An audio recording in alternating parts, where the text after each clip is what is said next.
တတိုင်းအထက်ထက်စစ်တီတောင်းချီရှိပြီးအရှိတောင်အားရှာရဲ့အင်အားအကြီးဆုံးမြို့တော်တစ်ခု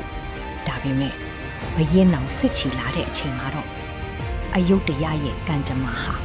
ပြောင်းလဲသွားခဲ့တယ်ဖရင်နောင်ဘုံကဘာတီတိုင်းအင်းဝကုန်းပေါင်မဟာဟန်ချီစစ်သေးတော်တို့စွမ်းကုန်တိုက်ဟေးတို့မြေမော်ကွန်တင်ဟေးတို့ဖရင်နိုင်စေတည်း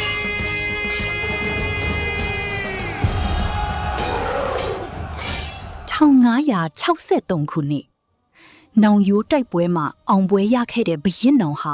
အခုတော့အရှိတောင်အာရှတခွင်ကြောက်ရွံ့ရတဲ့ဘရင်တစ်ပါးဖြစ်လာခဲ့ပါပြီ။ဒါပေမဲ့သူမသိမ့်ပတ်ရသေးတဲ့အင်အားကြီးနိုင်ငံတစ်ခုရှိနေသေးတယ်။အဲ့ဒါကတော့အယူတီယာ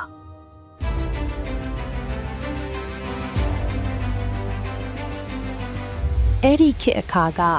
အယူတီယာဟာအင်အားအကြီးဆုံးနိုင်ငံတွေထဲကတနိုင်ငံဖြစ်ခဲ့ပြီးမြို့တော်ကိုတတိုင်းအထက်ထက်မြောင်းကြီးများနဲ့ခိုင်ခိုင်မာမာကာကွယ်ထားသလိုစစ်တီတောင်းချီလဲစောင့်ကြပ်ထားခဲ့တယ်။ဒါပေမဲ့အယူတယဘုရင်ကဘုရင်နောင်ထံတစ္ဆာဖောက်ခဲ့ပြီးတောင်ကူအင်ပါယာအပေါ်စန့်ကျင်မှုတွေလုပ်လာတယ်။ဒီအတွက်1963ခုနှစ်မှာဘုရင်နောင်ဟာအယူတယကိုစစ်ချီဖို့ဆုံးဖြတ်လိုက်တယ်။မြန်မာစစ်တပ်ကြီးဟာစင်စစ်တပ်မြင်းစစ်တပ်လက်နက်ကြီးတွေနဲ့အတူတောတောင်တွေမြစ်ချောင်းတွေကိုဖျက်ကျော်ပြီးတဖြည်းဖြည်းအယူတယဘက်ကိုခြိတက်လာခဲ့တယ်။သမိုင်းမှတ်တမ်းတွေအရဘုရင်နောင်ရဲ့စစ်တပ်ဟာအလွန်စနစ်ကျပြီးစစ်ဗျူဟာပိုင်းမှာအားကောင်းလွန်းတာကြောင့်လမ်းကြောင်းတစ်လျှောက်ကမြို့တွေအများကြီးအလွယ်တကူကျဆုံးသွားခဲ့တယ်။အယူတယဘက်ကလည်းအပြင်းအထန်ခုခံခဲ့တယ်။မြို့တော်တတိုင်းပေါ်ကနေမြားတွေအမြောက်တွေနဲ့ပစ်ခတ်ခဲ့ကြပြီးမြန်မာစစ်တပ်ကိုတားဆီးဖို့ကြိုးစားခဲ့တယ်။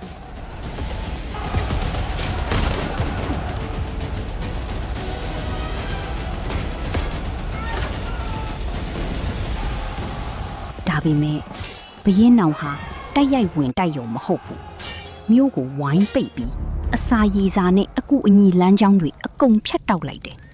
။ရက်တွေကြာလာတာနဲ့အမျှအယူတယထဲမှာအစာရှားလာတယ်။စစ်တီတွေလည်းအင်အားလျော့လာတယ်